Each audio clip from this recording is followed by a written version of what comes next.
Alright, you guys, I'm here at Frostwood Elementary, and I wanted to do a tour of the garden because it is a nice time of year, but also to talk about some of the gardening side of things, because I don't get to put much of that content on the channel because the Inwood Eden garden is all about perennials and some of the more hands-off permaculture stuff. But in this garden, and I know the lighting's bad, there's going to be a lot of shadows, but it's all about the same permaculture principle of like stacking as much in there and allowing the things to connect, a lot of diversity. So what I'm doing is I am giving it a new fresh coat of hay mulch, and that is because spring break is coming up. This is an unirrigated garden, so it's got to make it a whole week and a half, and I was planting brand new transplants today. So watered in once, have to forget about it, and so you'll get to see some of those things. But we've got you know, some strong transplants, some good strawberries are just starting to come into season. We've had a lot of kohlrabi, a little spindly there, but you see I kind of threw the hay on top of everything, and that's kind of how it works. So like there's a little basil transplant. I'm not afraid of covering it up. This is actually a better example, because the basil there, I know it doesn't need to be covered, but right here, dun, dun, dun, that is a brand new pepper transplant, so bell pepper, and that light level right there, that's just beautiful. It'll grow through. This is going unirrigated, so we might not get a whole rain, but that's the kind of planting and using the cabbage that got harvested today, you know, using the broccoli, even though it's coming out, you know, here's the pepper in the shade, but even this video is helping me to be a good gardener. Sorry, I'll have to get a hat for this camera. But yeah, you guys probably know your vegetables. We're growing some good ones. There's fennel right there. This is collard greens. Over here we've got new tomatoes in the big new cage, some mustard about to pop. We've got new basil transplants, so the basil doesn't need to be shaded, right? It's you know, loves the heat, loves the sun. These carrots are ready to come out. They're nice big ones. The kids are playing around. That cabbage is gonna hopefully make it through spring break. Here's some daikon radish that I'm just growing for seed. I definitely, you know, shared what I could with the kids, but I have really short classes. Same with this broccoli. You know, this is all for seed. So a lot of good stuff. But here's another, tucking them in the shade, full shade. Let's see, right back there. Now this pepper is a division of a 4-inch pot. So that's the other thing of being resourceful. Oftentimes these 4-inch pots come with multiples, and if you're going to divide them, you got to be able to baby, you know, the weaker half, or both of them really. You got to be able to baby it, and so that's what's going on there. That light level is still enough to establish a pepper through all of, you know, that daikon, through this fennel. There's a nice huge fennel bulb right back there, and it'll be established when I come back from spring break. I can start slowly, right? Gradual is the name of the game, giving it more and more light.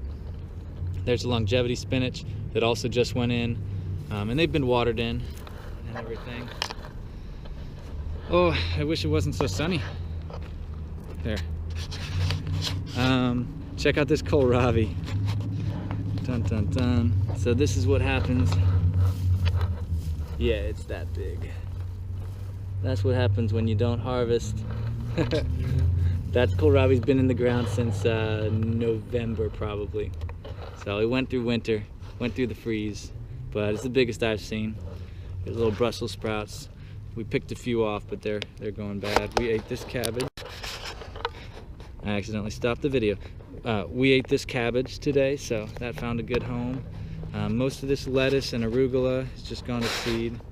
So the way I approach this garden is trying to just keep it full of life, like that ladybug, and keep it full of opportunities for the kids to harvest and taste and explore, things like that. Here's another pepper intentionally put in the shade of a plant that's coming out. So here's a cauliflower that we never got around to eating. We did eat a couple cauliflower today, but it's shading this pepper division and helping it to establish. So you know, radishes, if you don't catch them in time, the seed pods are edible and good. Let's go over here.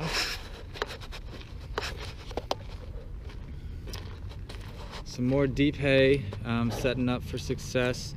I planted the asparagus. I pulled this asparagus out of the property because asparagus is really marginal here, and so I figured this is really dry and hard to grow, and maybe it's, you know, it's got really good drainage, so maybe that'll do well. Sugar cane over there is coming back. This is all lettuce. You know, this kind of just broadcast at the right time of year. Very little irrigation. This is irrigation when I'm here, when the kids are here, but we hit it in the sweet spot today. I had a kindergarten class. Y'all don't know how crazy that is, but permission to pick. So that's how nice it is to have a lot to share. Check out this. This is what an artichoke will do in full sun.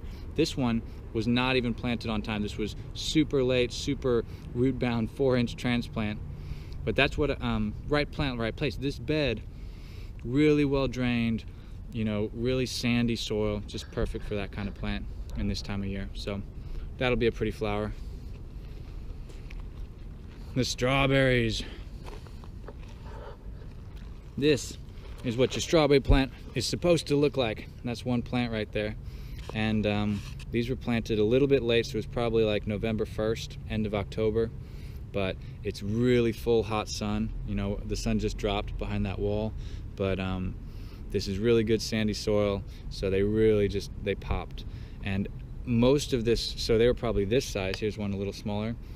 Most of this was in like the last 2 weeks of the kind of perfect, when you hit the sweet spot with temperature, you know, cold nights and hot days essentially, they really go. But I was able to share a lot of strawberries with the kids.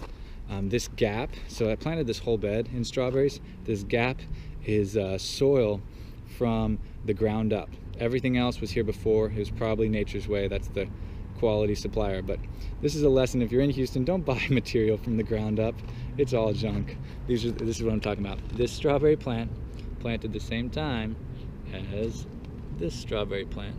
This, I just dug a pit out and filled it in with new soil, and this was the old soil. So, you know, ground up stuff, it came in really, I think, hot, woody. I don't think it had any, you know, calcium amendment, but anyway.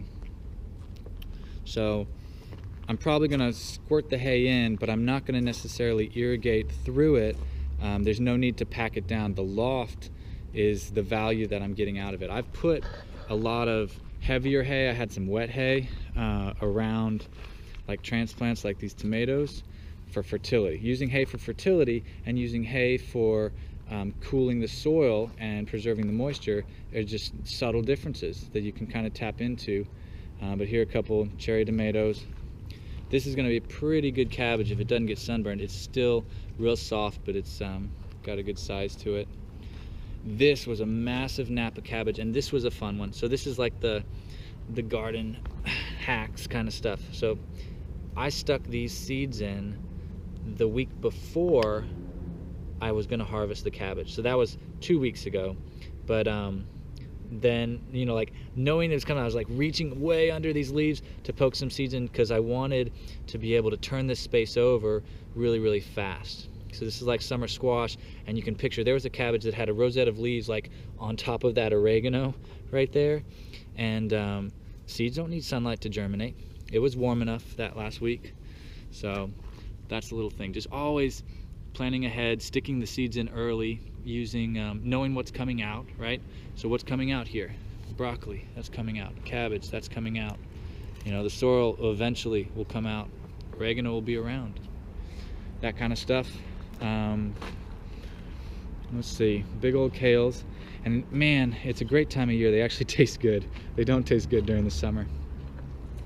Another cool one, so this is a roselle that volunteered. So we had such a big plant. That's this trunk over here of roselle, you know, 6 foot tall beast, and the kids love it. It's like their favorite thing.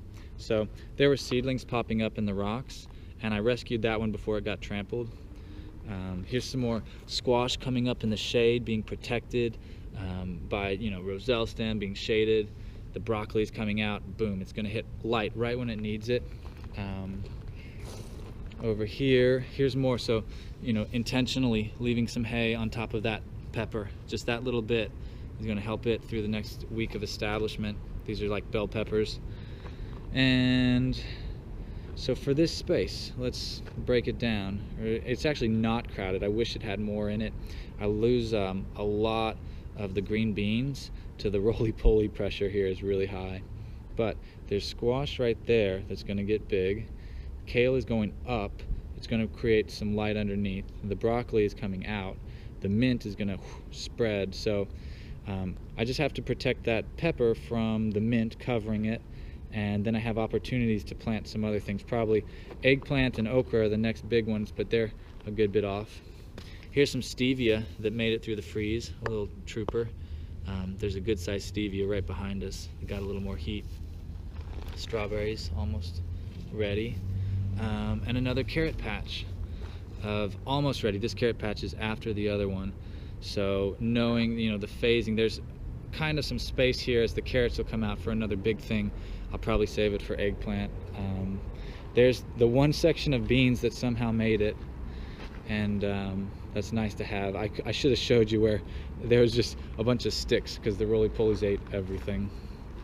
So yeah, that's about it. This is the bigger stevia, really coming back strong. Should be a good plant. I would preference it over this green bean down here, right? It gets in the shade.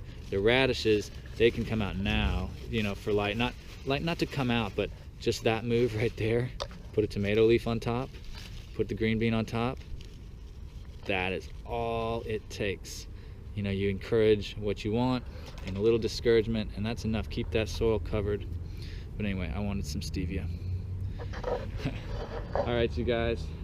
So yeah, this is one of my school gardens, and that's my gardening style, and that's what it looks like this time of year. So I'll catch y'all later. Peace.